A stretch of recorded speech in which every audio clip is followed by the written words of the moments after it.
I call to order this regular meeting of the Zoning Code Update Citizen Advisory Committee for October 16th, 2025. Can we have a roll call, please? Chair Spence, Here. Vice Chair Keck, Here. Member Conk, Here. Member Snyder. Who's Joan? Member Prudon Bauer. Here. Member Backus. Member Smith. Here. Member Jones. Present. Member Powell. And Member Selna. Well, that's AI. Anybody online? Nobody online. Do we have anybody that wants to give public comment? No, nobody's here. So going on. Item 4. Minutes from the last time. Do we have any discussion or questions about or an update from the last meeting? Seeing none, I'll hear a motion for approval. I'll make a motion to accept the minutes from last meeting on September 18th. Second. Okay, so be it. We'll go on to item 5, which is discussion of the meeting schedule. So in your packet, you should have an updated meeting schedule. We are going to be going back through these chapters to review them one last time and then review any last draft changes and then bring them back the following meeting for approval by the commission or committee. I've lost track of which one we are. So tonight we are just going to walk back through Chapter 7 signs. And then at the November 6th meeting, we will be reviewing Chapter 7 signs for one last time and approving it so we can take it, to the Planning Commission for them to take a look at before we have a public hearing. Just so that the Planning Commission has an opportunity to get familiar with the language, because we have to adopt all of these chapters all at once. And the last thing we need is to drop a giant stack of papers onto Planning Commission and ask them to approve it without a chance to have walked through and reviewed and discussed it. So that's what you'll see. So Chapter 8, we will talk about, we'll start Chapter 8 in November, and then we will review Chapter 8. Start Chapter 8 on November 6th. That one we will come back and review on November 20th. If you recall, when we took a look at that the first time, we struck the entire chapter and completely rewrote it. We will be picking up Chapter 9, Landscaping Design Standards. At that November 20th meeting, review that, in December 4th, and hopefully approve that, and then start Chapter 11. And continue to proceed in that manner. We've pushed Chapter 11 and 12 back to December. We originally had those earlier in the schedule because we have to adopt amendments to conform with House Bill 2447, which is substantially changed how the town will be doing, all municipalities and counties will be doing site plan and design review and then plat approvals. So we do have a special meeting scheduled for the town council and the planning commission to discuss those. So when these come to the CAC, they will have those changes only made to the text. And then when we come back with them in December, that's what you will be looking at, is the original, not what's on the website now. And then we can talk about other changes that we may want to make to 11 and 12. So hopefully that clears that up. I did want to point out before we get too far down the road here, Commissioner Jones had requested a map showing all of the subdivisions and the date that they were platted. You can see that on here and the zoning assigned to each zone, each one of those subdivisions. The only one here that is identified that is not a subdivision is the Lamplighter, because that is a mobile home park where the land, everybody pays lot rent rather than own the lot.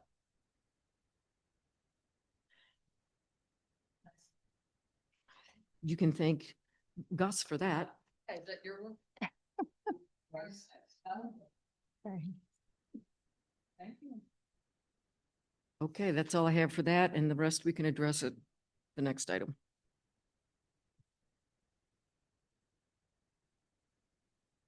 Ruth, do you want to go on to discuss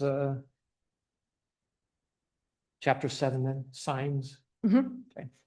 So before we start, chapter 7, I did want to call your attention to a couple of changes that we have.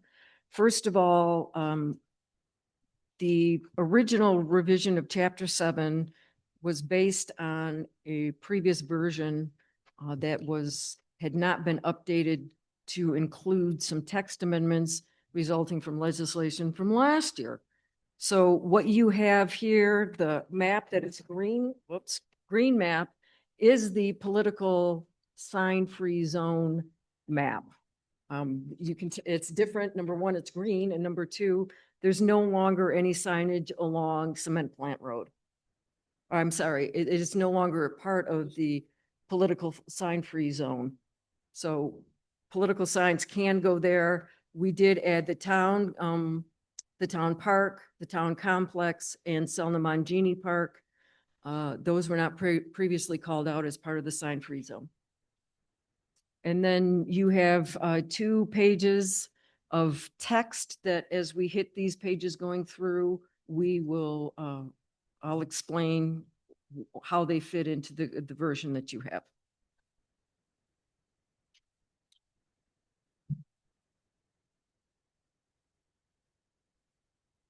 So chapter 7, commercial industrial signs. We talked about changing the name to commercial and industrial signs, but we also include home occupation signs. So I think we could just leave this as signs or signage. That's up to the commission if you want to make that change or not.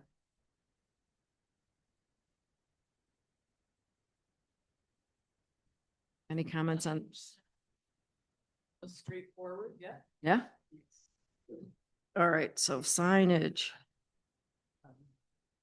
That also gives room if there's something that needs to get added or something that gets subtracted. Yeah.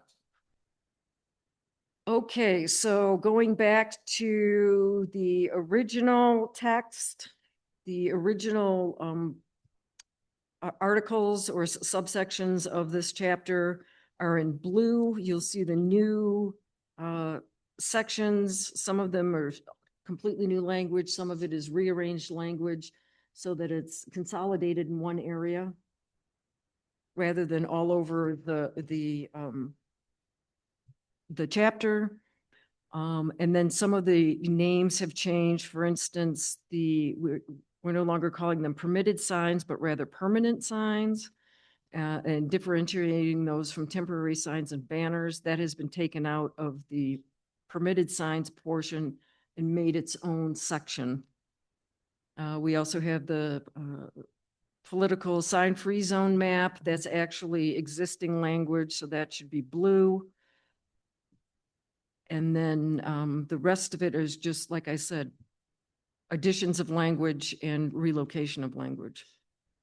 So we can start with section, anybody have any questions about signs? In the articles, Uh-huh. I just have a question. If we're using in 7-1 permanent signs, Uh-huh. 7-160 be permanent sign table versus permitted sign table? Yes. And can you remind me of that when we get to that sign table? Yes, I just thought you may want to make a highlight here. Yes. That will. Okay, so purpose and intent. So a lot of times frequently the way that zoning ordinances are written and change over time. And so at the time this was written, it was standard to include a lot of it explanatory language and those sorts of things. Now it's short, sweet, and to the point is the way that they're written. So we took a lot of the language out, I call fluffy language. We also had to remove some of this because as part of the legislative changes this year, we can only use objective standards for signage, and we can only use it for design review. So we've had to make those changes. We can no longer, again, as a result of the Reed v. Gilbert case, we can only regulate manner and placement, size, those sorts of things. We can't regulate content. So we've adjusted the language to conform to those regulations. So that's why we've struck out regulate all exterior signs to protect property values, characters of various use areas of the town. Those are things that we can't regulate anymore. So we have to change the language to encourage the efficient and effective use of signs as a mean of communication, minimize negative effects of signs on nearby public and private property. The next section that's in black is original text that is on the website. We struck out 2 of the other sections, added regulations shall not unreasonably infringe on any individual's right to communicate ideological expression through the use of signs. That's also language from the Supreme Court decision. And then again, this remaining section that struck out was just a repeat of the second paragraph that was struck out. So do we have any questions on that section? Any comments? Okay. Section 7-020 general provisions. So we went through this. Again, we struck out in the absence of a master sign plan, each individual sign requires a separate permit. And that we've just reworded. Whenever a business or industry or service that stays the same from the original text. C and D are also the same.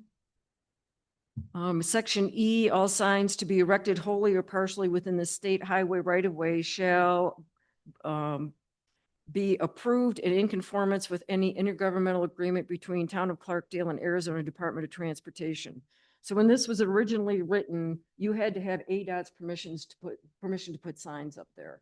We now have an IGA or an intergovernmental agreement that cedes that regulatory ability to us. We worded it this way so that if that IGA were to expire or ADOT did not want to re-enter the agreement, it automatically goes back to them. We don't have to do a text amendment. Sign measurements. So we've added a whole section that talks about sign measurements.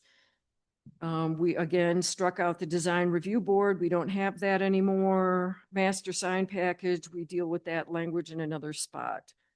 Signs to be maintained and free of chipping paint, visible cracks or gouges. That's original language. So people have to maintain their signs. The back of all one-sided freestanding signs must be finished with a non-reflective surface. And then we get back again to the comprehensive sign package, is what they're called now rather than a master sign package. We add language for requiring street numbers for residential homes and room identification numbers for hotels and motels that are easily visible from the street. The language in J, again, sets forth some more regulations. To most people, this would seem to be pretty much reasonable and logical that you would not be able to use these. But if it's in here, it's because somebody has tried it and it has not gone well. So that's why we include some of this language. No sign shall be erected, relocated, or maintained that interrupts egress from any door, window, or fire escape. applications that meet all requirements of this chapter shall be reviewed and approved administratively by the Community Development Director. Only applications requesting deviations, variances, or unique design interpretation shall be reviewed by town council. So that review would happen because they are variances from the adopted standards. Yes, ma'am. I did highlight that one. You did too. Yeah. Yep. So applications that meet all requirements of this chapter shall be reviewed and approved administratively by CDD. It says only applications requesting deviations, variances, or unique design interpretation shall be reviewed by the town council. I don't know where, like, I'm struggling with that. So- Is it BOA or is it for a variance? Yes, it should be BOA and not town council. And shouldn't it also be, you would deny it? Yep. And then they would appeal through BOA as a variance, is that correct? Well, if they were to present something where they wanted a variance in the sign, they want 5 more than they're allowed or something like that, then it would, that ask would have to go to Board of Adjustment because they're asking for a variance from adopted standards. Okay, so you don't deny it and then they appeal? No, They I would say just send it public right safety. straight. Yep. This, we Okay, can it approve should all of be these. BOA. Yep, but it should be BOA and not council. Anybody else have any questions about that? On council. Council. Yeah, It doesn't meet frequently. and it doesn't have to be council, so that's why Right. it's, and we have this problem throughout our code where we refer to the council, but it really legally is BOA. In The fact, council acts as that for us, but it doesn't have to. Yeah, Right. Yeah. We, we've had it both ways in this. the issue we have with, and it's not just here with boards of adjustment, is that they meet so infrequently that people frequently forget that they're on that board. They forget how the board works. And so we have a meeting and you have to do, all right, here's a crash course on how this works. Okay, now let's hear a case. And that's really not fair. So the council and staff made a very good decision in having council serve as Board of Adjustment. It's really common. Right, and that is really common, just to have some consistency. And we've gone back and forth in that, on that in the past. This may be discussion, but considering how the roles of planning may change, Mhm. should it maybe look at putting BOA? It's another topic for another discussion. Because it, any decision of BOA that they don't like then goes to the Superior Court. So, I mean, Yeah, because it's And- quasi judicial. it's not too legal if it's on this as it relates to HB 2447.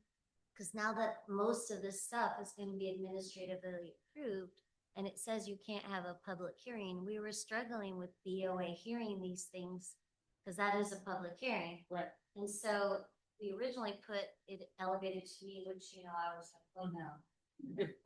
But we did get 2 legal opinions that says, no, it should stay with BOA, even though the law says no public hearing. This is one where the case law is gonna have to happen to give us more direction. Makes sense. Okay, and then we added language here, setting a timeline for us to review the application for administrative completeness, which means, do they have all the forms? Do they have all the renderings that we need? Do they have all the pieces to make the packet complete? Once they've got that packet complete, then we do what's called substantive review, where we go, okay, does it meet this standard? Does it meet that standard? Does it meet this standard? And again, if I say, if the community development director, I have to stop saying that, that it's, you don't have all of the parts and the applicant says, well, yes, I do. They can appeal that interpretation to the Board of Adjustment. Yep. Ruth, on this next section, just so I don't interrupt you while you start going through it, Uh-huh. everywhere that was a lot of bulky ads this time, there's a lot of weird capitalizations. Yeah, I noticed that too. Yeah, so I circled them all. I'll give you my copy, but also the use of numbers. I just want to make sure with everything we're doing, Mhm. we're being really consistent. Yes. So I've marked them all up. I'll give it to you, but that way we don't have to stop on all of. Yes, yep. So sign standards, so, we're gonna have to strike A because that's one that we talked about trying to include in, after our conversations with, municipal attorneys, there's no way we can keep that. So we'll have to strike A and then re-letter that whole section. Because it's subjective. Right, consistent with the overall architectural character of buildings is not something you can measure or quantify, so. Sign measurement, design, and maintenance, this came up in historic preservation last week. The previous language, is buried somewhere else in this chapter. But the design, sign measurement, design, and maintenance actually has examples of how we measure signage. So the rules are different if you affix it to a board, the entire board, whatever that board is, plastic, metal, whatever, if you affix it to something, that is considered as part of your sign and it's part of the sign area. If you use individual letters and apply them to the building, there are two ways you can measure it. You can either measure each individual letter or a box around and measure that circumference or outside area.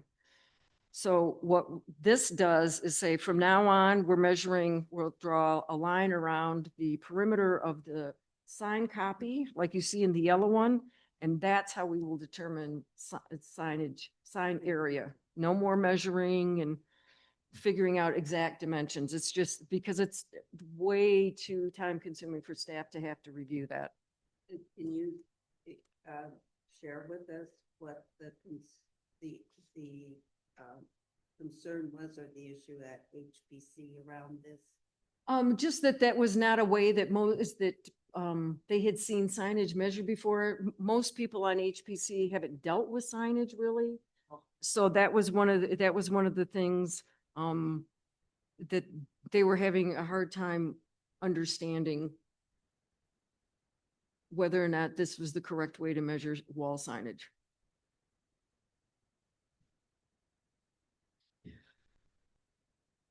So this goes through again, line by line, how we measure exact the sign area. As we go through this, it may seem really, really descriptive and really, really detailed. That is because there is a whole practice of law around signs and signage. And there are lawyers who specialize in signs and signage. I sit through I know it sounds hilarious, but every year when I go to the planning conference, one of the most attended sessions is the one where they talk about signs and signage, and they have the municipal attorneys there, and then they have the signage attorneys there, and they go through everything and talk about recent updates. So we're not doing this because we want to. We have to spell it out like this because we have to. So the next section talks about sign height and how it's measured, and we have some nice examples here of how the height is actually measured from sidewalk when you have changes in grade elevations, and what constitutes natural grade. So this really, we did not have this before, so this is very helpful to people who are applying for signs who don't do it all the time, for them to be able to take a look at it and say, instead of me having to, or somebody having to sketch out what they're talking about. Uh-huh. Here, these first two considered the same? These first two. Are you talking about the back-to-back ones or the two Vs? Second. Yeah. Uh-huh. Is that the same, second, same as the first one, the same category? No, they're both, these are considered what we call V signs because they're have. But both these signs, you have to add A plus B? No, for the one that's less than 45 degrees, you only do A. And that's greater than 45 degrees, you do half of A and half of B. This is confusing your. Yeah. But is that what it says? Because on the illustrations where it has the 45-degree angle one, it says total sign area equals A plus B, but you just. I'm sorry, A plus B, that's correct. No, it's 1/2 if it's But I- something else. All right, so on page 6 of 32, B, we talk about multiple frontage building signage. So we don't really have a lot of, it mostly applies to corner buildings. Right. So how we measure that signage, You're on page 6. page 6, yes. Well, I got confused in the middle of that paragraph A. Mhm. It says the height of any monument, base, or other structure erected to support or ornament the sign shall be measured as part of the sign height. But then I felt like over on page 5 that it said you're just measuring what's inside of whatever the frame is. And maybe it's two different things, but Right, exactly. Yeah. Yeah, so a monument sign is different than a wall sign or a freestanding I sign. know the difference between the two, but Right, we are treating the measurement different. differently, correct. That's just, the sign is what we were reading before, like the actual dimensions of the sign, that is where I placed it. Yeah. Okay. We're just Because saying, the- yeah, the base plus your sign. Right, right. Yeah, it's just the vertical cannot go any higher. And it includes the base. Right, Okay, so we're not talking about the actual sign, we're just talking about the overall height of any. right. The monument and the sign, yes. Thank you. Okay. Any questions, more questions on height of a freestanding sign versus a monument sign? Or multiple frontage buildings?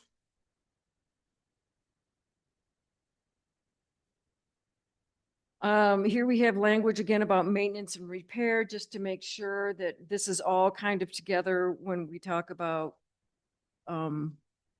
measurement and design and maintenance all in one spot. So everybody, you're not looking for it in other random places throughout the code. Okay, then we have section 050, sign illumination. So illumination is not allowed within 75 feet of a residential district except as permitted in a PUD or a PAD, which is a planned unit or a planned area development. Those have are pretty much master plan for everything.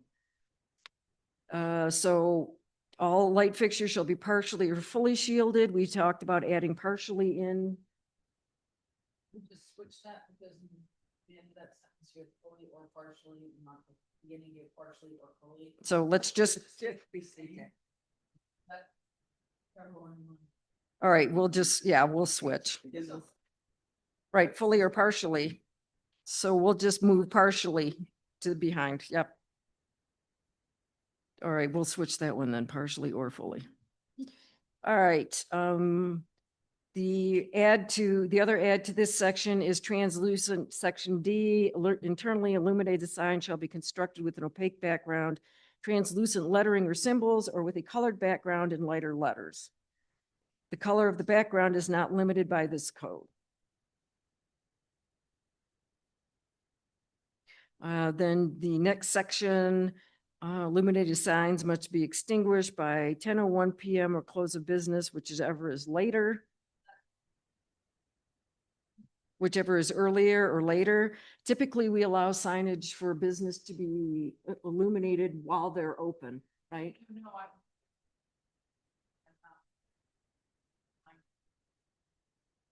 Because we do have some businesses that are open till 10.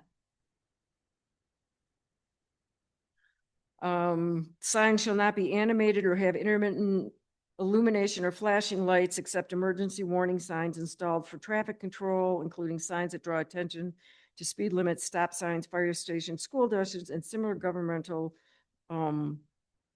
or public uses. So sometimes people will buy those, like the yellow flashing lights that go around like the police lights. Oh, yeah. And put those out on their signs to draw attention and usually end up causing wrecks, so they can't do that. Okay, the next section is 7-060, signs exempt from this ordinance and fees. So this just talks about, there weren't a ton of changes to this sections. Ideological signs we struck because we just didn't have a good description, and we can't regulate those anyhow.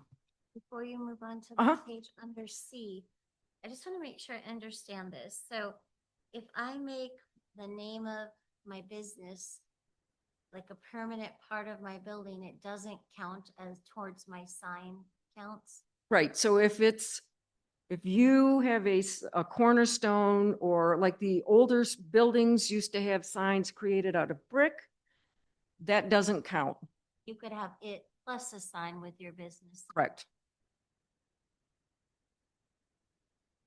Or a plaque that would talk about the history of the building. Right. I mean, that's different than the name of the building. I'm not sure that I see a difference between sign and the permanence. You know? It doesn't bother If it you always guys. had a name on it. If it always had that name on it. Fuller Brush Building, What's that? like Fuller Brush Building. Yeah. Right, exactly. But in the days, that used to be. in But if the- that's not the in- current name, then. Yes. It used to be in the law. Right. Signs used to be. Because in my mind, if it's a historical thing, it's just always been there. But if it's no longer the name of your building, but you can't remove it because it's in the building, then it doesn't count towards your sign. But I don't know, it just seems a little interesting that we would allow people to double the amount of their sign just because it's permanent. But I don't care. I just want to make sure we're realizing that we're doing. ABC. Right, so this was original language. Don't necessarily, do you want us to take a stab at rewording this so that it's, If okay, everybody is good with that, it's. Okay. I don't know that there's any examples of that around town that I can think of. Well, I'm more thinking Future U-Haul. development, If they put the name U-Haul into the the architecture of the building, then also want a big old sign that says U-Haul. I just, we're about to have some commercial development. I just want to make sure you guys are, I'm not expressing an opinion, I'm raising a question. right. Oh, right, on existing,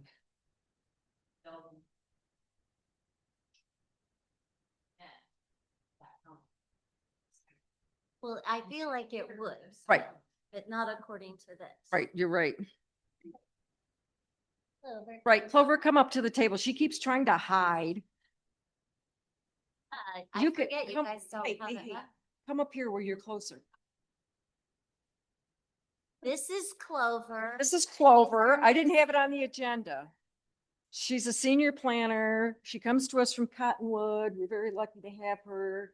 She's already worth her weight in gold, so we're not letting her, I even let her go on vacation so she wouldn't get mad and leave.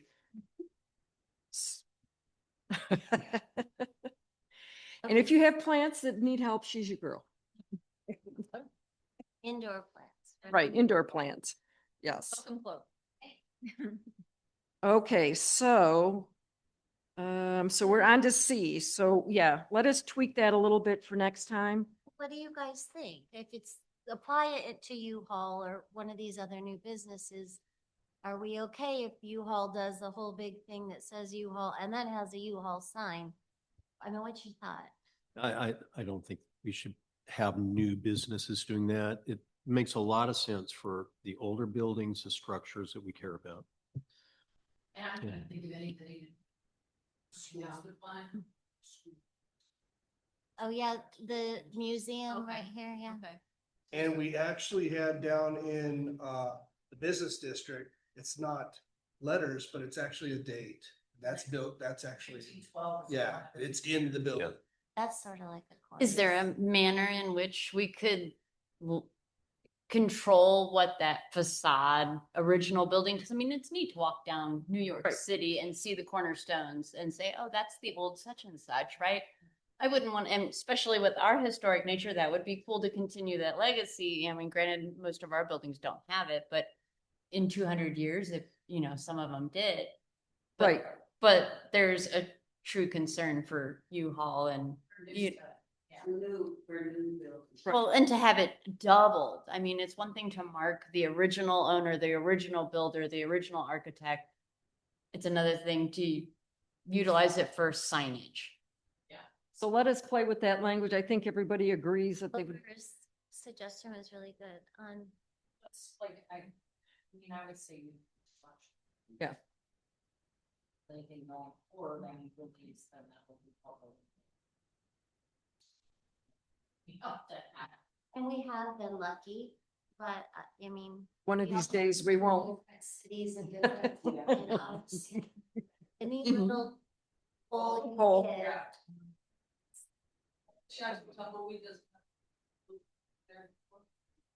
Mm-mm. No. The only other one that. So what we could do is add some language to C that says memorial plaques, building identification signs on existing historic buildings and building cornerstones when made an integral part of the building or structure. Does that sound good? Non-existing means as of when. code Right. passes. Yes. Yeah, So, something like that would be. all right, so we'll add that for next time. Flags of a governmental or non-commercial institution, country and state should be read as ads.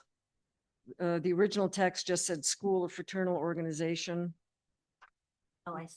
Yeah, religious symbols and seasonal decorations within the appropriate public holiday season.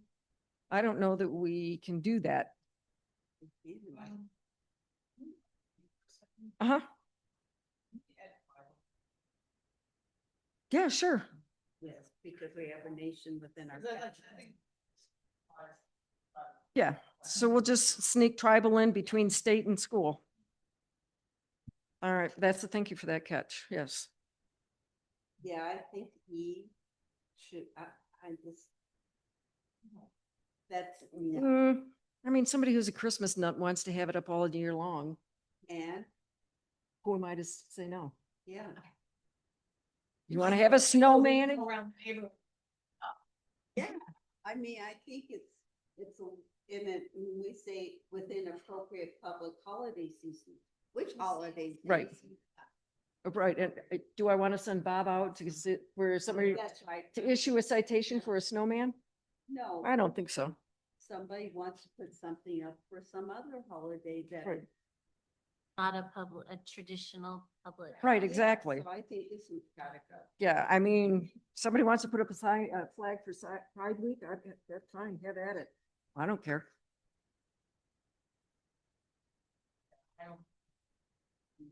Again, and that's why we struck ideological signs because, Yeah, and again, this one you're needs- regulating free speech, which is a big no-no. And G, we switched community to Town of Clarkdale and public information signs. We're not striking all of E, right? What's that? We're not striking all of E, we're just striking within the appropriate public holiday season because these are signs that are exempt From this from the ordinance? ordinance, so. Yes. Right. And Sue's, period. Okay. Yep, got it. All right, so any questions on exempted signs?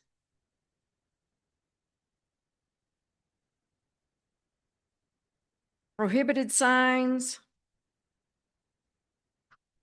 So these are the ones that we don't allow.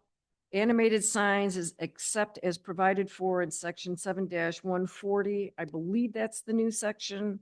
I want to make sure that we work through all of the text and make sure that we're going to keep all of these signs before we get too carried away with the section numbers. We can do that at the end. Yeah. Handed out a page for this. Page 8 of 32, yes, so prohibited signs, this one got off with the relettering. So this is the insert that you have here is what lettering should be. That's the blue, that's this one. This one right here. And just to be clear for C, we are keeping roof. I got carried away with the strikeouts, so it is actually roof signs. And it's not just signs. Back on B, why is a neon sign treated differently?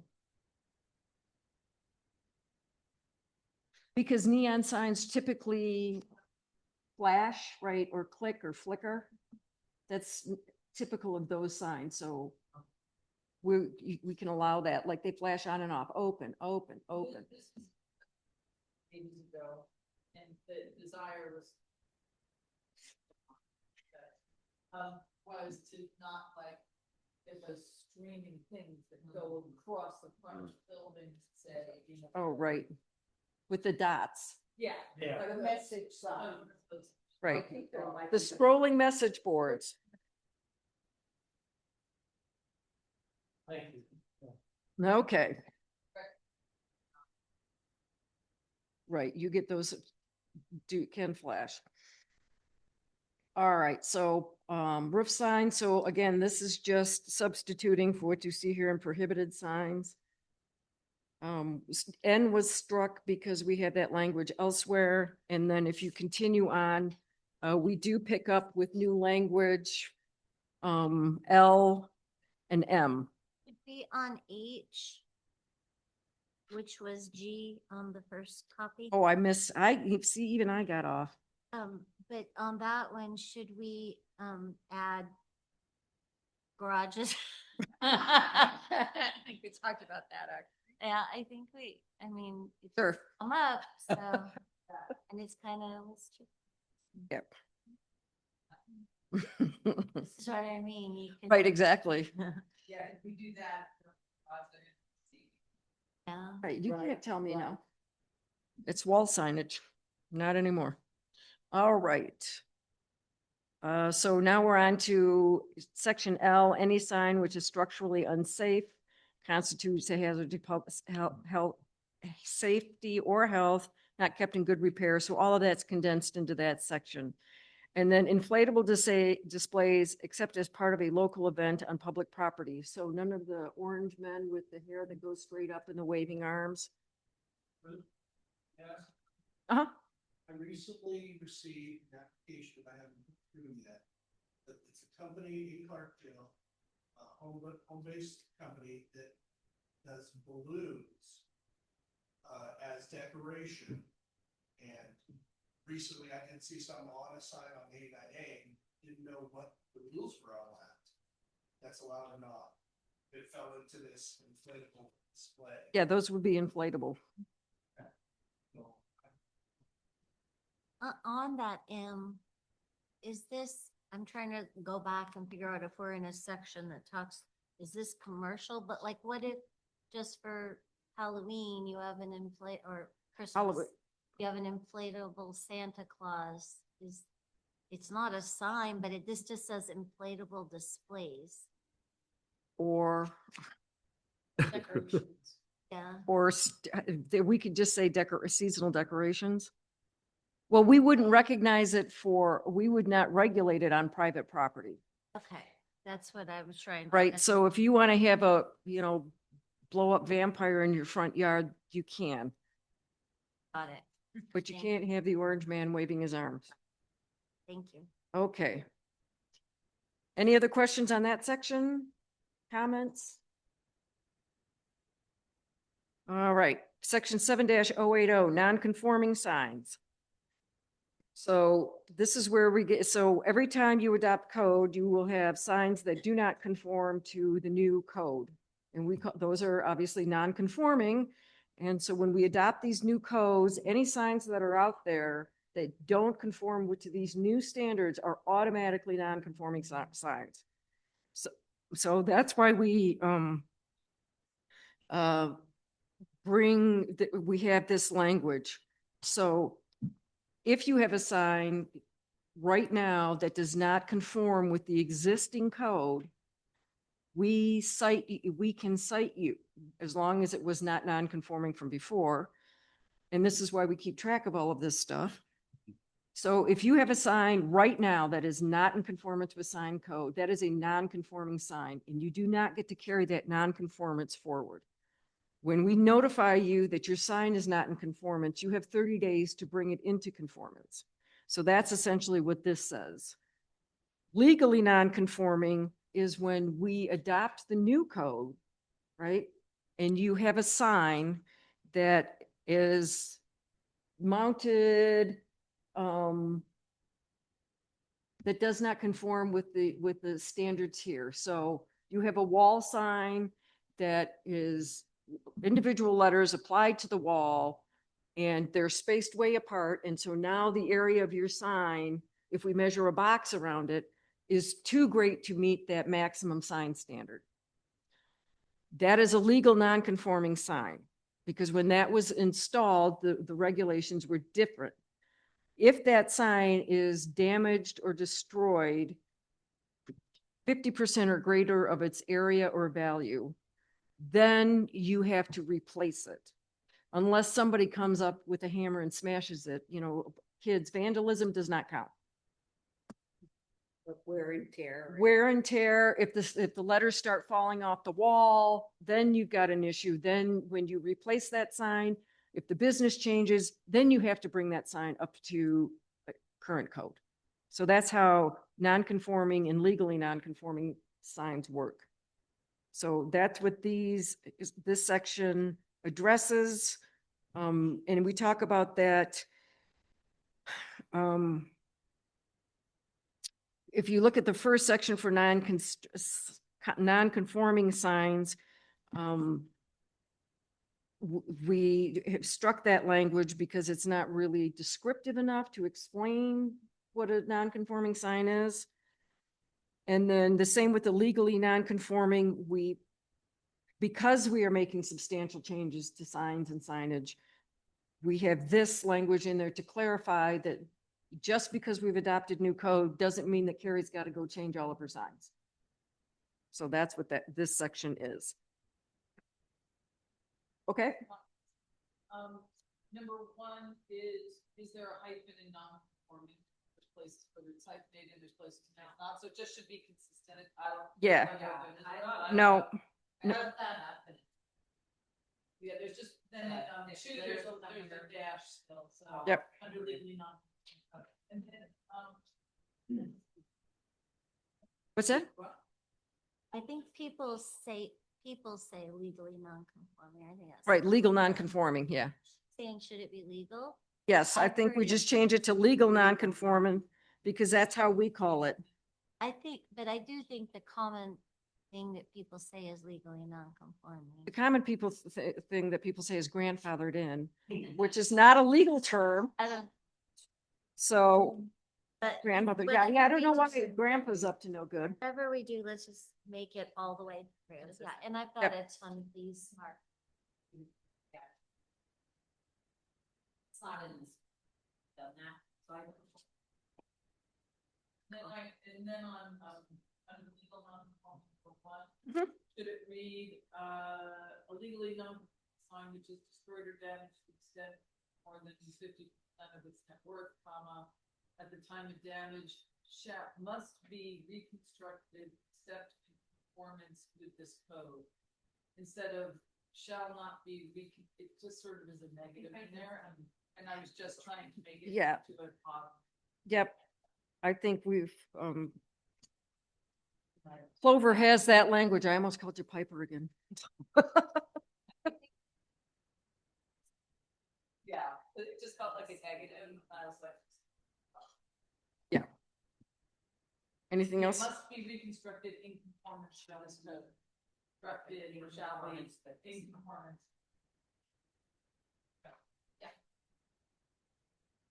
Yeah, so we just take not and accept out. Okay, Anything else in that section? Commercial sign use in residential zoning districts. So,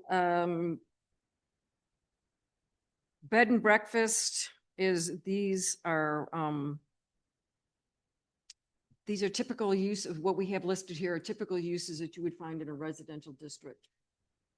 Bed and breakfast, although those kind of fallen out of favor, but in case we still have one. So they concentrate on minimizing signage so that we don't have commercial signs in a residential neighborhood. So most of these stayed pretty much the same, at least for bed and breakfast. We took non-residential district out because the title of this section is commercial signs in residential districts. So it does not matter that it is a non-residential district. That's not what we're talking about here. So that's been struck throughout, and you'll see all of that language out. Same with home occupation. Again, downward directed lighting, small signs, minimal signage, so that there's minimal intrusion on the resident of the surrounding neighborhood. Next section is multiple family residential. And this talks about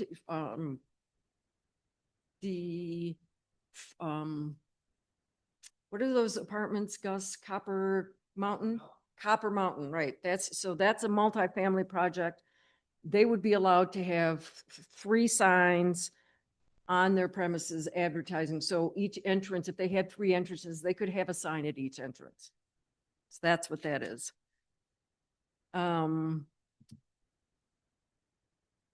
Let's see. So next section, we start with permanent rather than permitted signs. We've included this graphic, or kept this graphic that shows on one structure where all of these signs would be when we talk about projecting wall, window, and monument signs. First is animated. So again, limited to traditional barber poles and time and temperature devices or other similar devices that are not illuminated. And again, these didn't change substantially, 1 per business, freestanding, not to exceed 50 square feet, included in the total sign area, canopy or awning signage. Again, I don't think we have a ton of the traditional blue awnings left. They weren't traditional anyhow. I know.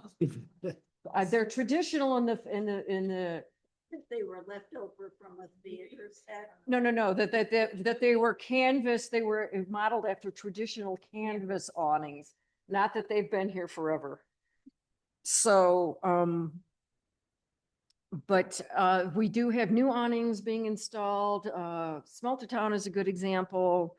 So this just governs that. Again, no changes to that.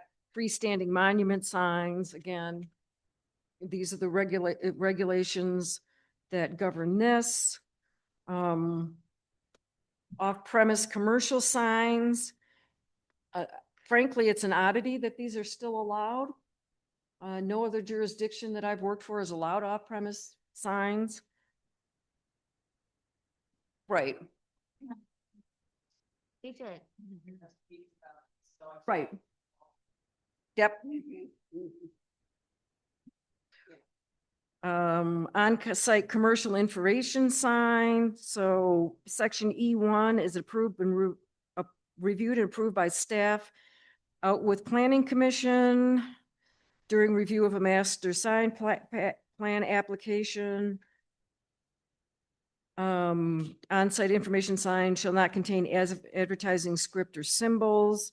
That's the purposes of an on-site signage, is to provide a cohesive sign package so you know where you are, even if you end up somehow behind the grocery store in a strip mall, you can still tell that you're at least in the right strip mall. So we struck that, and again, we can't regulate what's on the actual text of the sign. E1. I got a little confused here why it's planning commission for signs.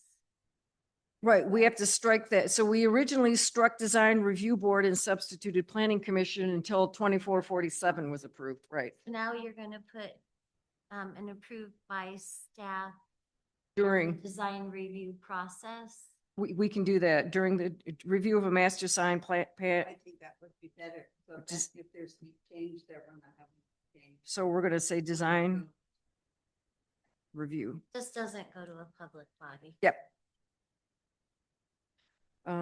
Okay, neon signs, no changes to that. So this brings us to the section, the smaller print that says page 14 of 32.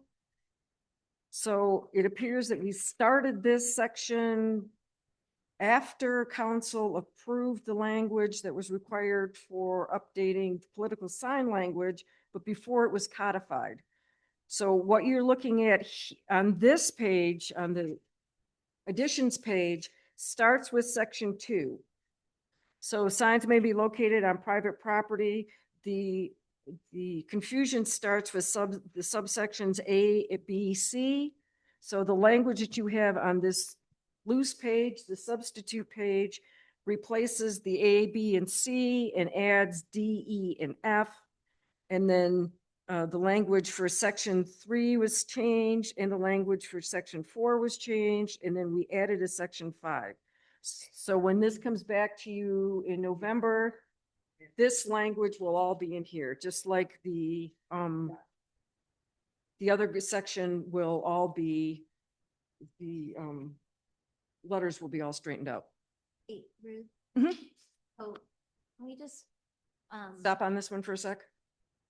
on C2C, I'm looking at the new page. On the new page? The new page that you handed out. Uh-huh. The sign can, so let's just verify this language as it relates to state law, because the way we have it says the name and telephone number Or or website. website address, but I thought there were, email and I just Okay. wanna make sure we're putting exactly what's in the new state law. Right. Yep, we'll Right. double check this one.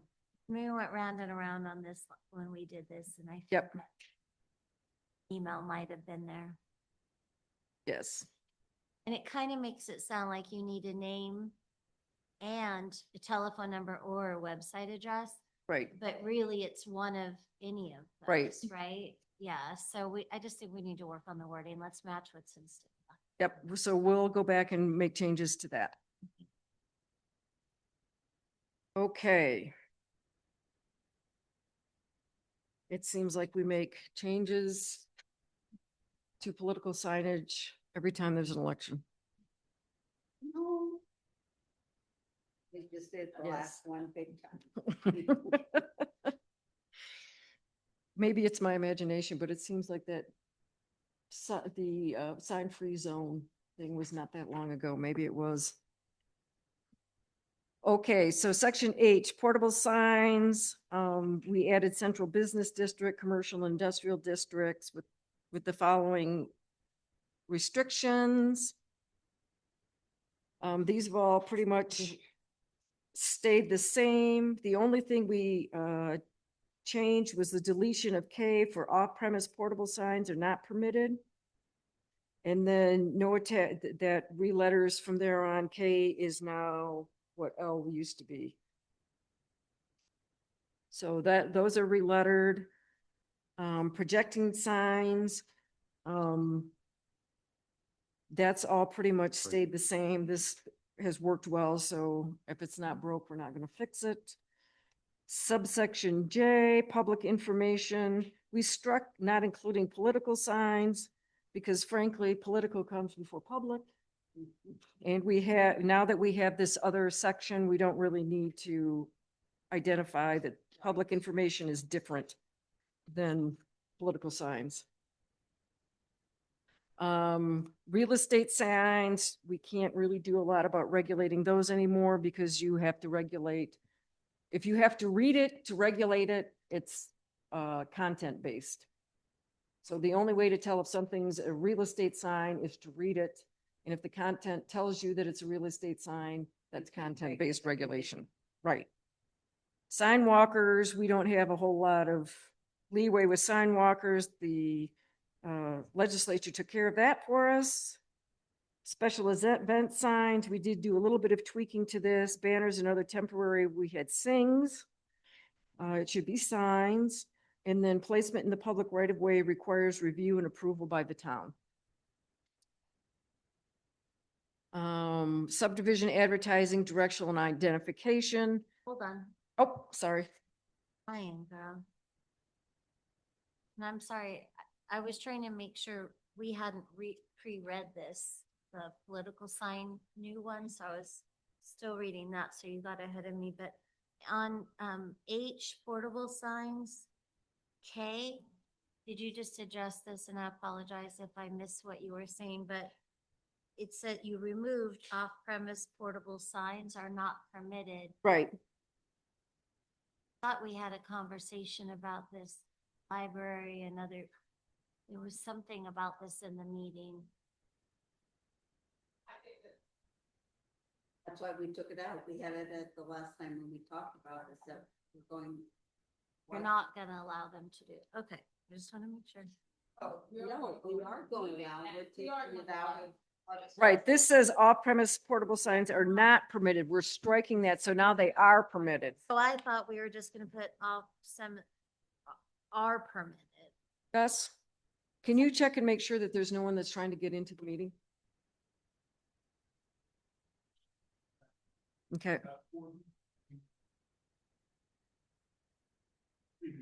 Okay, and would you let them in? Okay, good. So we get, Well- Signs are permitted. The header says permitted in the central business, commercial and industrial districts with the following restrictions. Okay, I'm good with that. right, better now? Okay. Projecting maximum height equals top of wall. Again, we didn't make a lot of changes to this section. Back to public information. Real estate, we talked about that. What is public information that's allowed to be on public property? So those are things like, those are signs about town events, right? But what if it's a private entity, but they've deemed the information being public? That wording, public information, it doesn't say public information put out by the municipality. It just says public information. There's no definition is what you're saying. Yeah, because all over this, we say you can't put anything in the right of way. But now we're saying you can if you think it's public information. I just think that's a vague term, like, oh, I think the fact that I'm having a sale. Yeah, Well, the only, yeah, this is the so the sign for the Clarkdale Market is a really good example of this. So that's, we allowed that one as permitted by law in furtherance of public safety, convenience, or economic development. Or what about a public information sign, like for an event that, like the gem show or any of those? well, I think we have events. Those are specific. special events. Yeah, we have special events called out. That's why I'm trying to understand. Because this is pretty vague and it could apply to a lot of things. It's whatever your definition of public and We need to find it. So- Okay. So what do we mean by this? So they would be largely like the example I gave. Yeah, go ahead. Well, no, I'm thinking of like, if there's a fire, the Forest Service must have. found Right. sign. Yeah. Or that, Like- when I think of like a public information. like government entity. Yeah. and that's what I'm- Subdivision of the that's kind state where I kind go, of it's like, it's Yeah. that kind of like because it's public safety. I mean, because that number two even makes it broader as permitted by law in furtherance of public safety, which would apply to your example, but then it says convenience or economic development. So basically, you could make an argument that any sign in the public right of way is promoting my business. you know? So we could add to 2 or add 4 that it must be approved by the town of Clarkdale. Or like public information as is from subdivisions of the state or something like that. Because I thought we approved the banner because it was, Economic development. I thought we approved it because it wasn't in the public right? It's, On private property. right. Property, so it didn't. But it's a approve- temporary sign, right? We went back and forth about whether it was a temporary sign, special event sign. And because it is in the furtherance of economic development, this is how we allowed it. Because we went back and forth on the other one. Because like things like the criteria, things like that, they all get special events, Right. Right. right? So to me, this almost feels like if it's really about public information. Because also with economic development, you would get, if you had a special event, Sale. get a sign in that way. So this to me feels like almost a public safety. Public service. Public service. Yeah. Which would be like from- APS is really some kind of a project that they. Wayfinding, because these are permanent signs, so these aren't the little ones that we see in, The temporary ones. These are So like. like wayfinding, Like it's signs. public information, it's meant to help people find their way. So I really think this piece about that it's coming from subdivision of the state, some government entity. Give me an example, other ones. So they, yes. What would they put a sign? The utility. No, I'm just trying to think through. This feels like a real catch-all, like you could almost argue anything for this. That's my concern, is it's so broad Well, and it just. is this maybe?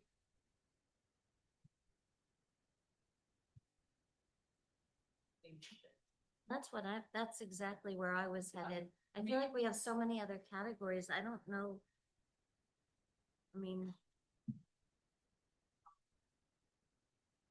Yeah. Yes.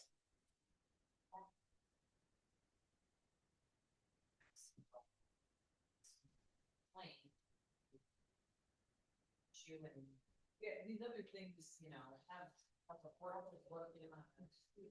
Right, or the police signs, you that's flash 35 when I drive down Parkdale Parkway.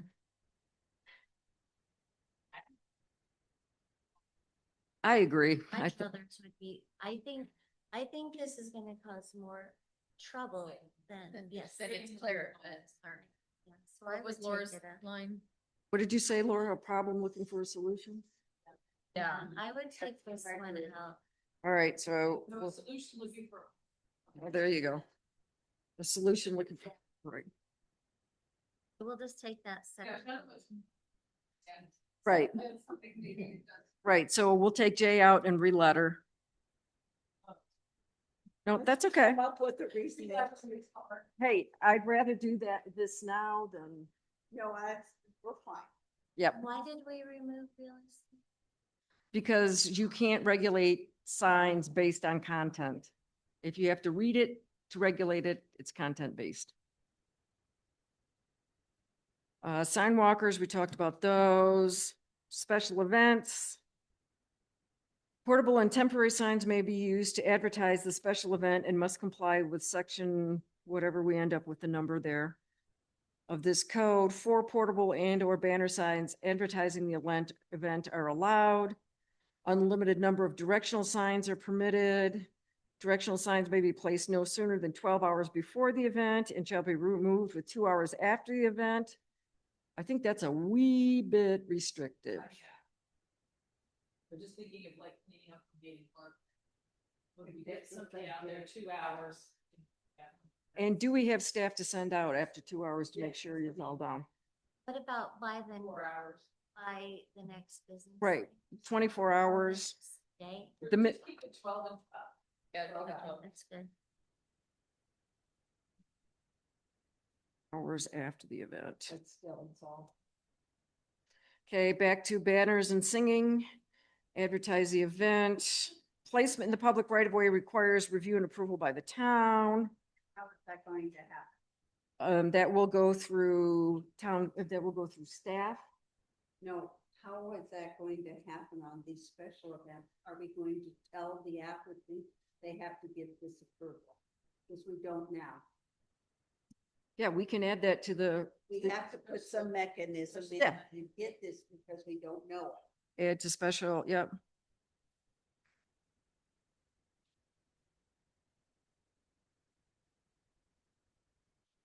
You might want to put except, I mean, it is under events, but except political signage, right? I mean, I don't know. But we have a whole section regulating political signs. It's kind of a weird that we have something here that you have to have approval by the town if you put it in the right of way, but if you put political signs in the right of way, you don't. That's because the state said so. Yes, that's true. Yeah, I'm just saying we need a mechanism to tell those special event people what to do. Right, Because it's not in our, it's not there now.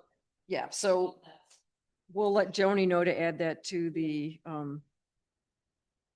application. Huh? I don't think this is just, because we had portable signs. We had portable signs though under permanent sign. Right, so portable and temporary signs may be used to advertise a special event and must comply. So if you were to have, Yeah, oh, you're right, these are permanent signs, isn't it? it is that section, but we also have a whole section on portable signs under the permanent signs. Right, and then next one is temporaries.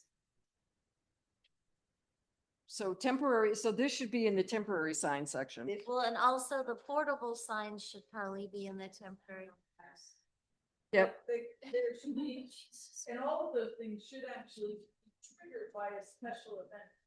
yes, Like, so it's almost like special event signs, and then you can have portable banners, whatever.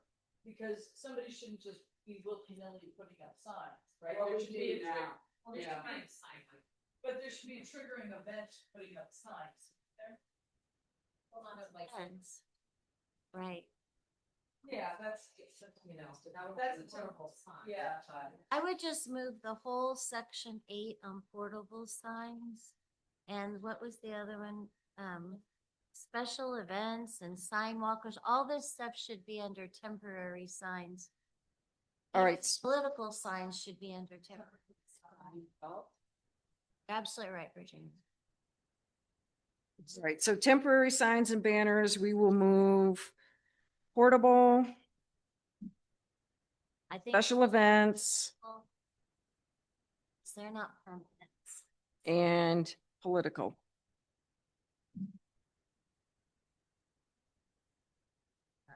All right.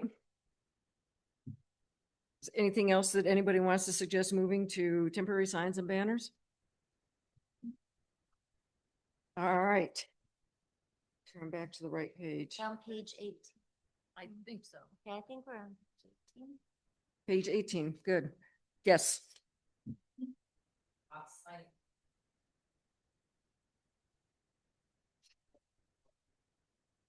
are you talking about section 4? Offsite advertising and directional? I think that this was, I think, targeted to, right, subdivisions, right. Yeah, which is different. Yep. Something to that. So we do have offsite weekend directional signs. So those would be a portable sign, but I'd like to leave them here because they're specific to subdivisions. About the annual basis, I just want to make sure, I mean, and this is legacy language, but do you really go back and permit Mountain Gate signs every year? No. I can assure you that we have not permitted their signs every single year And this says that since they the have fall to of be- 2019. Do we really feel like that? I'm sorry, where I'm lost here, where are you now? I'm on page 19, Got 5A, and it says permits are Yeah, no. established street subdivision on an annual basis. So, I mean, we're not making them come back annually. so No. we should Probably strike that. All right, so we'll strike A and re-letter.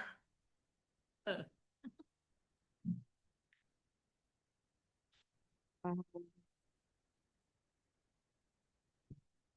Ed, even if it's take up and just says permits are established subdivision on a site.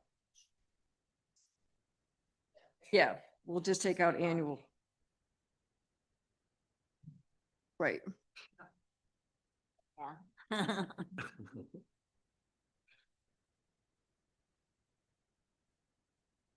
So that's the rest of that. Signs shall not be installed before 4, must be picked up by 10 a.m. on Monday, except when Monday's a holiday, then 10 a.m. on Tuesday. Not in the right of way, attached to utility poles. We don't allow any of that anyhow. Not, They don't go. private property with permission of the owner. Maybe, On private property. I'm just thinking of directional signs. Sure. Like you're trying to tell people how to get somewhere. Mhm. Those feel like they're gonna go in the public right away. Open house signs. It's not like, I think of open house signs, real estate signs, but. Well, some of the events we have in Town Square. And those signs. Kinda get like put out garage directing sales. people to the Right. Open studio. What do we say? Those are going in public right, not. That's a special event. Yes, it It's is. not a weekend directional sign? I was thinking it's similar to a garage sale sign, and how do we, there's a section on garage sale. signs. Again, these apply to subdivisions only. Oh, this is subdivision zone. Right, right. Yeah, subdivisions only.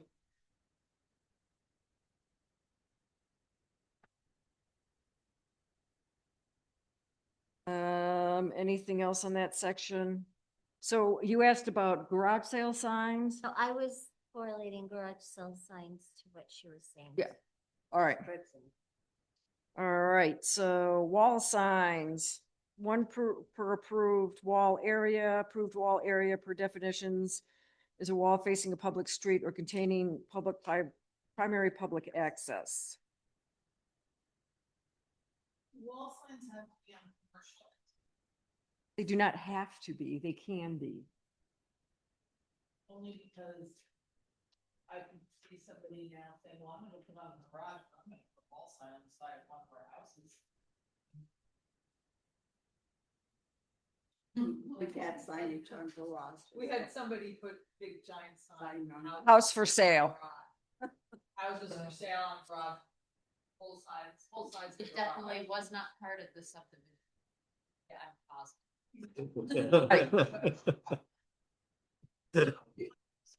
Now I'm thinking, I didn't see that person, oh, wait, it's on the garage, I can put it on the wall. And so to me, like, is this meant for commercial? And just a sign like that, Well, I mean, strictly speaking. Yeah, that's, do we regulate that as a home? It's not a home occupation. Right. Not allowed in residential. We can just add that to there, so there's, to clarify it. Not permitted.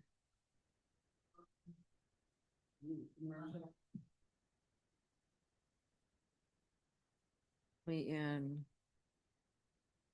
CBCI. So the other thing I wanted to talk about was the maximum number equals 1 per approved wall area. So when we get to buildings like the Copper Art Museum, where they have massive walls and have room for more than one sign, do we want to limit them to that one sign, or do we want to say cumulatively cannot exceed the maximum signage area?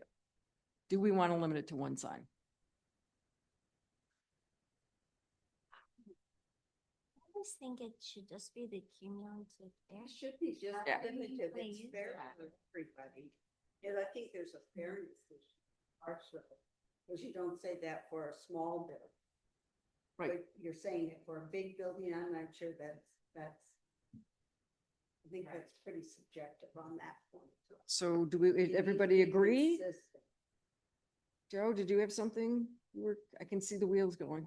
They are spinning, but I didn't, because I was thinking, I don't know where you two just landed. Well, what I was saying is that I think it should be a cumulative. And we should even. And you stay within so many square feet of signage. You're not.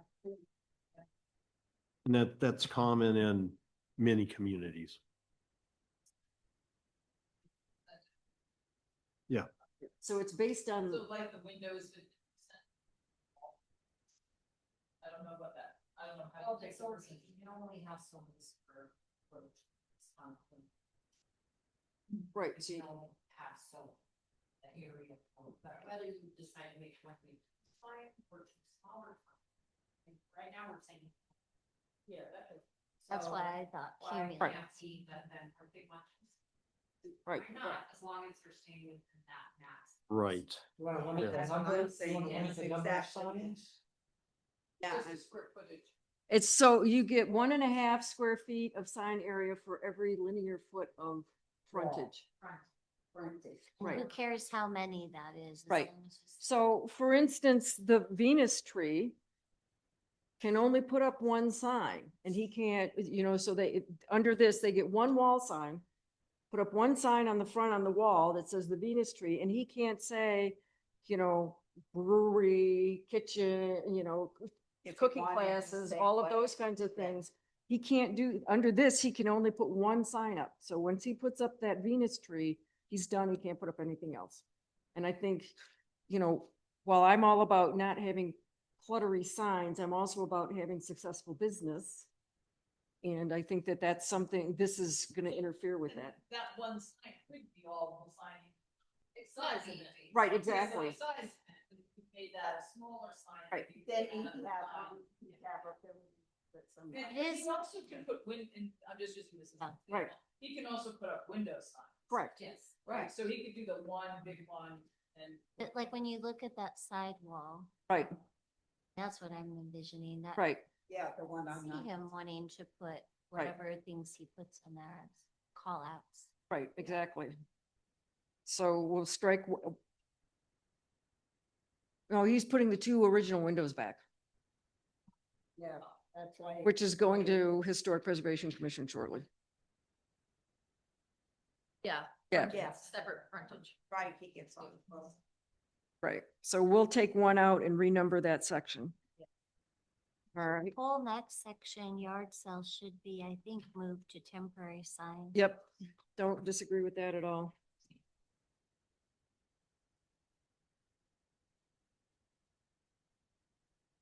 All right. Under, Yep. under murals,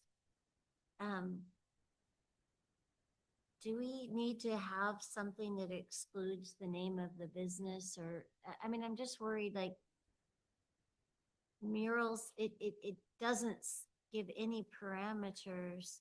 I mean, you got the design review process, but it doesn't say that, okay, say he wants to, I'm sorry, I'm not articulating myself. No, I get what you're saying. Reset. The whole wall on his building, we're picking on Drake, but just because it's easy.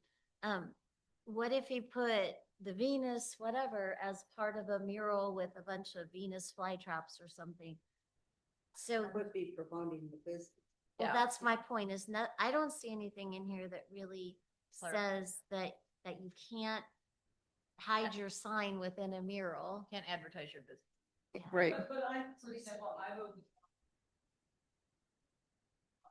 I always want to call big mural up that said last gas.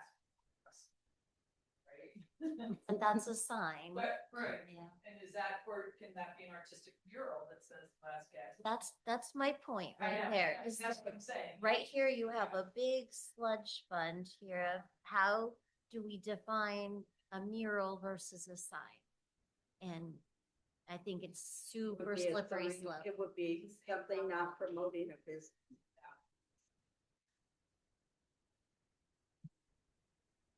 Or promoting their service or, Anything that would promote that business, yes. Couldn't even- That's your logo, that's your sign. Right, that counts. That counted towards their square footage of. The other part was just the like. Failure. All right, so you can fix that language, obviously. Or name of business, More teeth in this, yeah. yeah, more teeth that Yep. defines this. Shall not contain,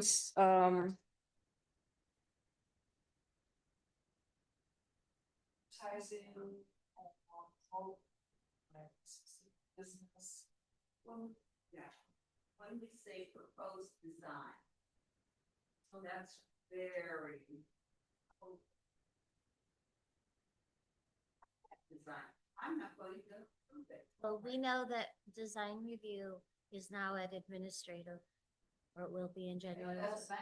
So proposed means what they're submitting as part of their ad.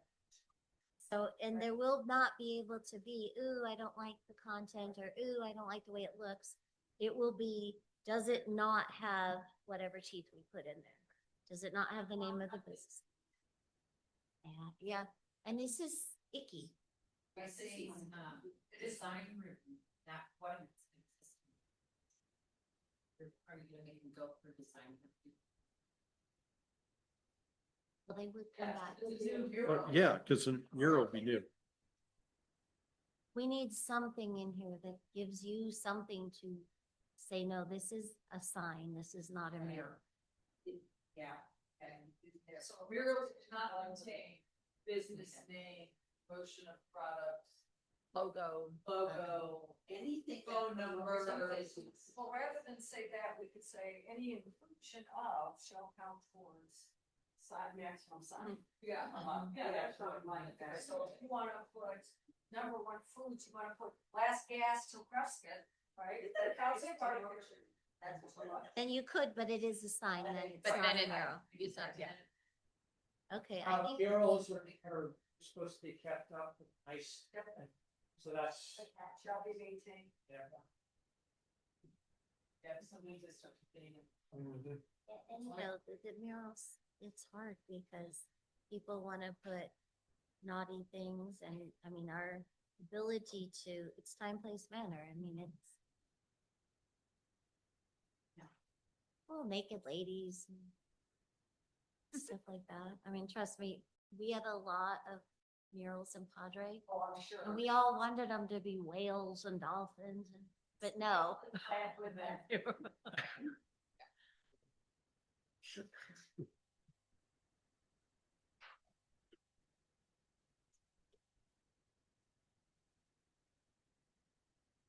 Over to temporary. All right, same manner, so we can taste. We'll reference that. Temporary signs and banners, this size sections can grow a lot. So don't rearrange your, right, so we just have some general standards in here for temporary signs and banners, because it is such a broad category. So in Prescott Valley, everybody wants a temporary sign advertising beer parties during rodeo week, they're banned everywhere. So we wanted to make sure we included some, general standards, general regulations that provide consistent standards for signage, size, location, and all of those kinds of things, so that they're not, strung between two light poles at an intersection where you can't see around the corner. Oh, we've had used them around here, like Fibers Club, Right. So, under A, Ruth, you have ideological, didn't we take that out? I'm under temporary, and the political is kind of handled in a separate section, so should we take that? So we're bringing political here. Okay. But ideological should come out. Ideological. And real estate, we should probably strike that as well. Yeah. And Sign the regulators, type doesn't have cars.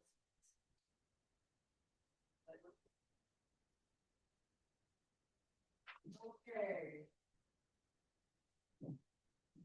And I'm talking here to forward, we have one traffic, and property, they said the property is advertised. I think that that's gonna be an issue, it's gonna be against anybody, bikers welcome, biker week. Well, but that's what we do because it's a primary city, we want it, you know, we have it up here for things like Thunder Valley Rally when we have them. Or,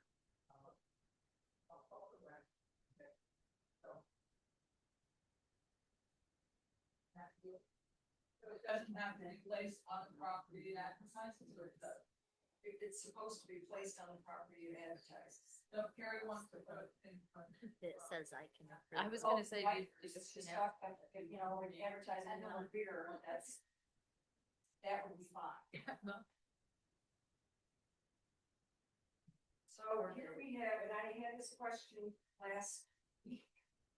No banner shall be hung across any public right of way unless specifically granted approval by a town manager or designee or an authorized representative upon finding such a placement will, upon finding such a placement will not. Now, I don't know what this is about. Right, detrimental to public safety and provided such placement shall be for 30 days or less.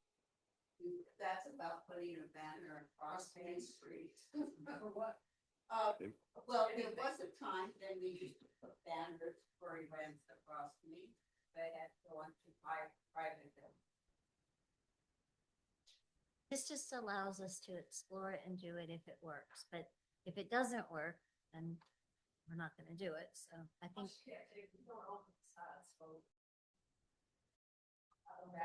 That's what I'm saying, the likelihood is pretty slim, but we're giving permission if we can make it work.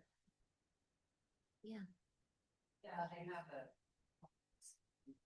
They put up holes of the. this leaves it open to where if we come up with a good solution, we can do it.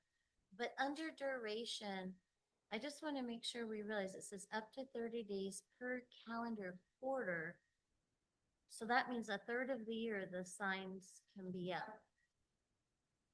Yeah, because You have down in 5A, looks like if you get a permit, you can have it more than 30 days. Let's not, let's not jump down there quite yet, that's a good point, but let's, you know, I don't wanna get. I think it should be no more than 30 days. So you wanna strike quarter and say year? Per calendar year, yeah.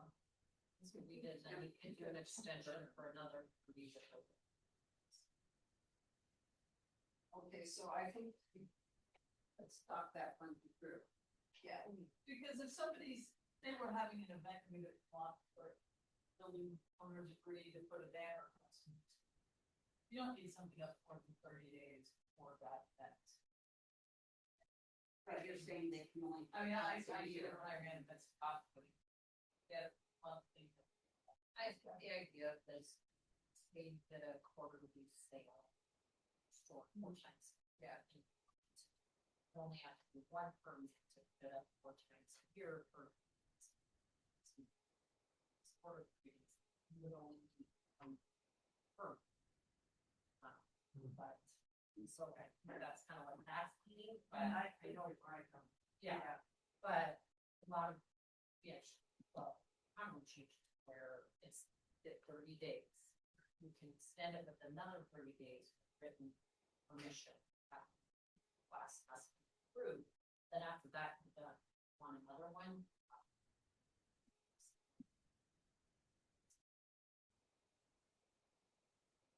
The thing about banners, they're generally for a very specific event. Yeah. Christmas parade and the chocolate walk and like, you know, the things you see them. So you know.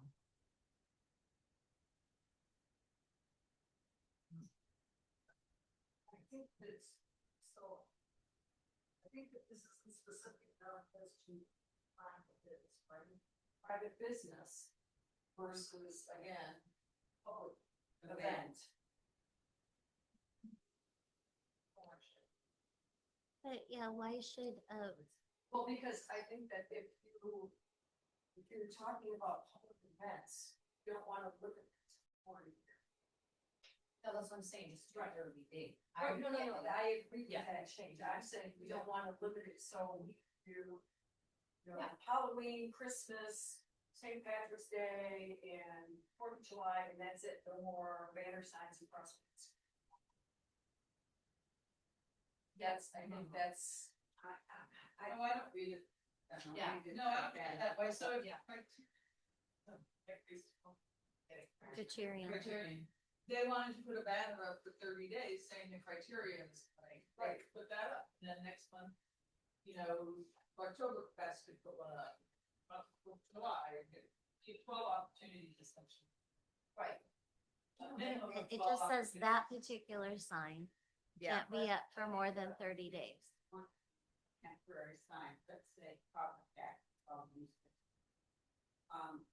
me where it fits, if it fits here or someplace else, they won't put a sign up, a temporary sign saying, author signing this week. Right. Next month, they're going to have another author sign. Next month, they're going to have another author sign. How do we handle that? Does that fit in? Are they gonna put a banner across? They might put a banner on their building. But this is, we're talking about across the public right of way. Temporary No. signs and banners. No, We're temporary talking is temporary Signs signs and and banners, banners. it's for everybody. Yeah.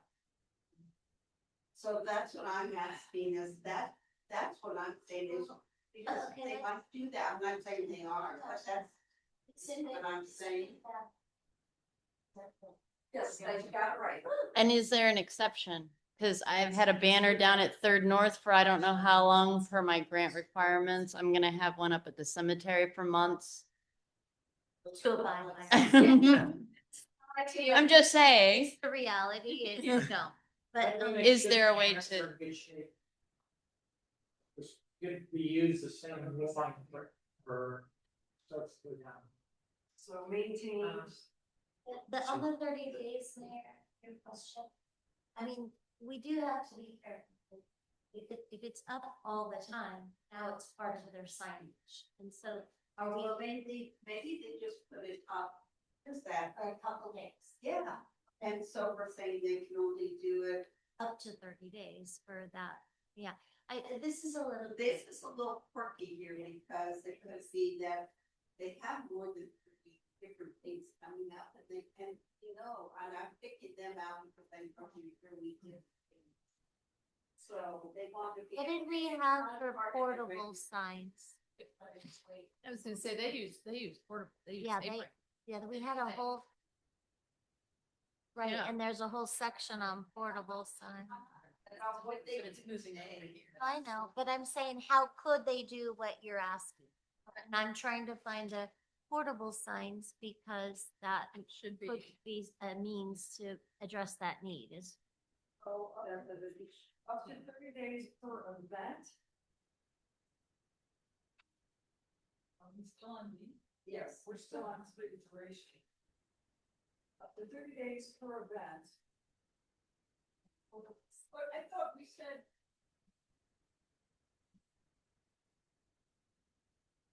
Right, so this whole section is banners and temporary signs. Yeah, it's not just banners. Temporary signs and banners.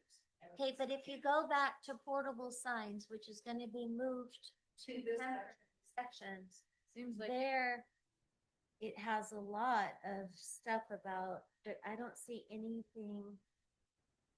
limiting time. Yeah, This is the only place we talk about. so once you move this under that section, then And you then- are assigning that, yeah. So do we want a time limit or not?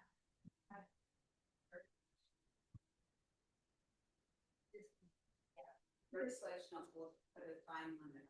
When you talk about the apron signs, they have one that's painted, right? And they take it out every day, put it out every day, take it back. Mm-hmm. I mean, clearly we don't enforce it. No, I get what you're saying. I think that's an example of what you're trying to say. Right? I'm Not just trying to be banner, say not they're- everything. But they don't put it out every day, they only do it when But they could, They could. but they could. So how do you guys feel? Do we not want to worry about this. And then if we start seeing a lot of abuse where people just have banners everywhere, we come back and readdress it, or do you want? That's what I'm waiting, because we're trying to limit stuff, define how we want all this temporary signage by this, and it's not gonna work. Who's gonna enforce it? Who's gonna follow? Well, and that's, I mean, that's the hard part is that we all know we don't enforce this stuff so rigidly, but at some point you could have a new. We can. Yeah, we. I don't think this is an issue we need to spend much more time. And 30 days per calendar year is a lot, but per quarter is a lot. Now that's time.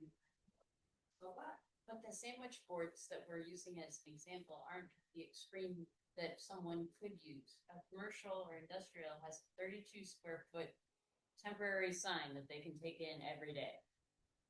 Or leave out for 30 days per quarter.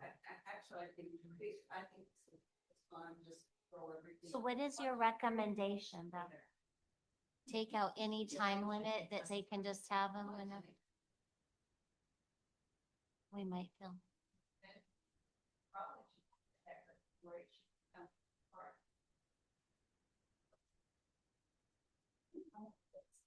Right.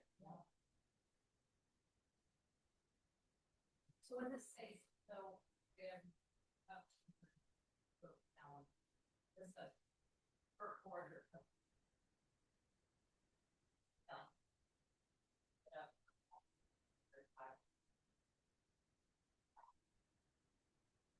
Right.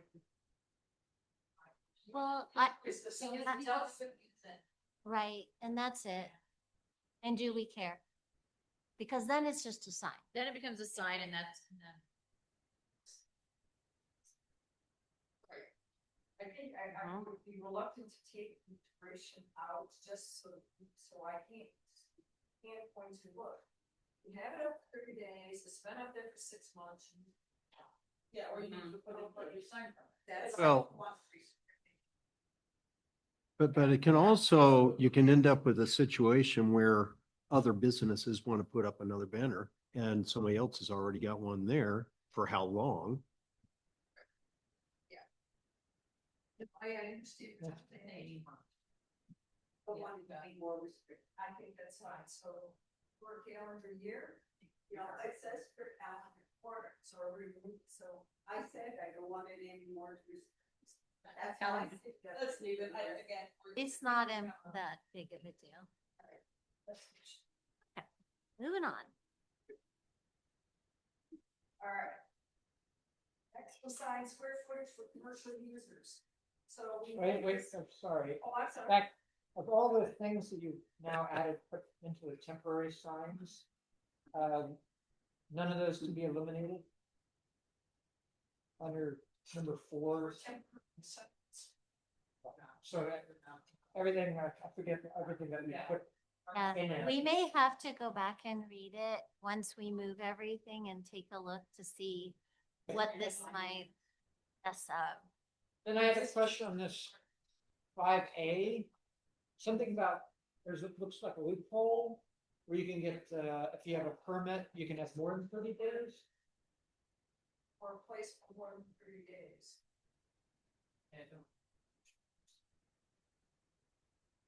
Say that again? No permit required unless over 6 square feet or place. Okay.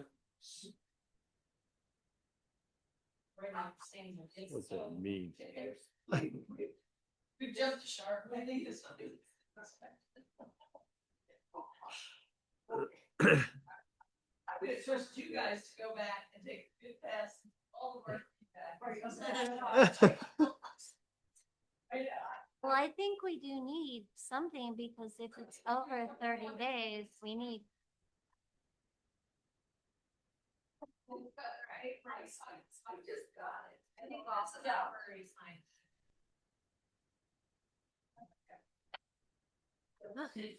Realign on this is all fun. Yeah, we're all gonna. But yeah, let's get it all together. I'll just first. It's- Yeah, I think that's fine. So we're gonna realign on this. This is all fun. Yeah, we're all gonna. Let's get it all together. I'll just. It's- All right, section 7-120, maximum sign square footage for uses. So this is a big way of saying it. So much for 1.5 square feet per 1 foot of legal. Much easier, that's standard calculation, it's much. Say that. Then to say the number of plants. Right. All of your square footage item. Yes. Right, so. I don't think we should try and go through this chart until we move everything. No, I agree. Our exponent, yeah. Yes. Okay, so visibility sight lines, got that left in here, so everybody understands what we're talking about, when we say visibility. Right. All right, so we just struck everything from number 2, other than no signs except traffic signs, so CFI is 13. Yes. Yeah. B. See on 7-150. Or, well, 7-140, permitted signs by type and zone, district church, that would complete. Eyes, and then we go. Now we're on 7-. And A, just, I don't know if I'm just reading it wrong, but it says all signs shall be subject to inspection and approval by the Community Development Department. Does that just mean while they're out there, we'll look at them, or is that trying to say you have to bring them in and have them approved? I think this is saying, once your signs are up, they're subject to inspection. Right. Then That's how I read that. okay, I'm fine with that then. I read it that you had to come in and get them approved, and we don't do that. So I think, but the approval making now, so it's all plans shall be subject to inspection by the developer. Or. Yeah, So let's do that. Take out the end. Yeah, that makes it clear. Cause I'm like, we don't do that for political signs or a lot of, okay, good.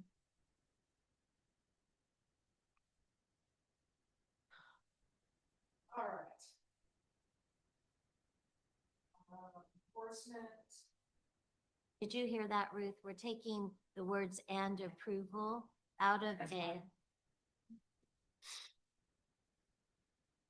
And then my question on Z is, how does the town manager now come into this? Cause it feels like this is under the jurisdiction of. Yeah, code enforcement and community development. This is legacy language, right? Yes, You can it's add legacy. this. We can take that out. Let's see what it's trying to say. And in the opinion of the town manager or authorized representative, this little clause exists concerning the same proposed sign structure. The applicant or owner shall furnish written documentation to the registry civil structural, electrical, or mechanical engineers certifying its safety. I mean, it's basically just saying anyone that I assign to, so say police chief sees one. Normally it would be Bob we'd send out there, but and that is my authorized representative. I mean, it's okay. Generally, we don't refer to me, but No, that's not you personally, but that role. it is a big thing to ask somebody to get a structural, so maybe that's why they elevated that at the time. Yeah. Yeah, because you don't really want Bob saying you need to go get a civil thing. You know what I mean? So If it gets to that level, then they know the town manager. yeah, he needs to come to me and get, hey, I think this needs this. Do you agree? Yes, go. So, I mean, there are other places where some of this is in this type of wording. We try to avoid it, but this one I can see because I really wouldn't want him to be making that decision. Yeah. No, you really need to get an electrical engineer to take. Or it's wobbling or rusted out. I've heard that. So. Okay. Compliance, good, remove or bring the sign into compliance. Result of appropriate enforcement action and not limited to. These are all things that actually. Recitation of what's town code for enforcement. The town may relieve illegal unsafe signs and get across to the owner. So if there's a parking lot and say the smoking is fine and it's coming to spark up and say we can take it out, it's not. Oh. You're gonna pay the guest. We're gonna inspect. And again, we're back to signs maintaining. And we're on, there's a science people. Again, I think once we get all. of this Yes. Around, I remember the name on this.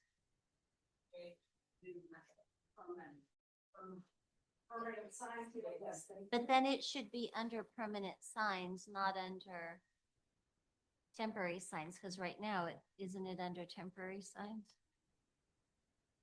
That's made two charts now because just doing half these. Yeah. Just call it signs. Yes, do that. Let me tell you. Because it's got yard sales, or it's got all kinds. Yeah, let's just say sign. Right, and then just on the other one, make sure you have a little spot says C. Yep. I forget, didn't we have to take out all of the stuff about being visually compatible? Yes. They do still got some under the maximum sign table. Maximum sign size table.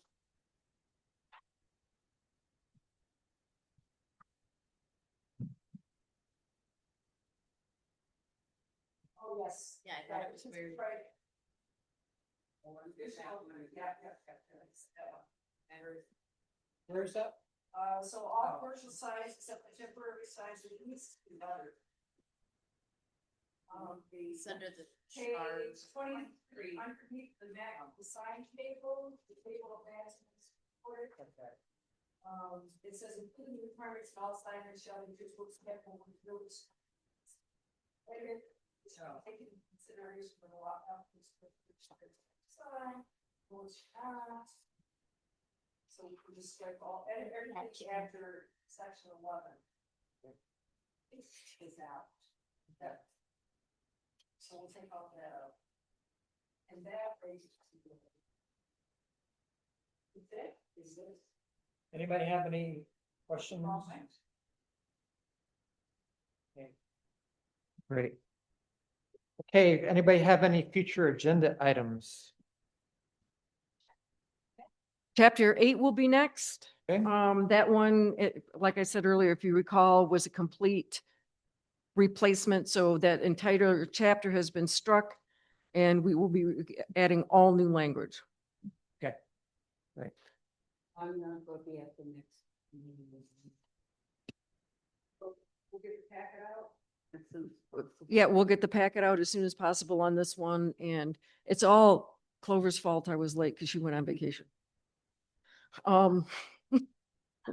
Very good. But no, I just gonna throw her under the bus. That's all. Didn't you know that? Trying to get her not to quit. So yes, we'll get that package out as quickly as possible because that one is, but that's what, that one's pretty much done. So we'll send that one out. And if you can't make that meeting or any other meeting, feel free to send your comments to us so that we can bring them up at the meeting, even if you're not here. Okay, good. Yeah. Hey, More. I'll hear a motion for adjournment. Make that motion. Okay, second. Okay. Did you catch that, guys? Okay, we're adjourned.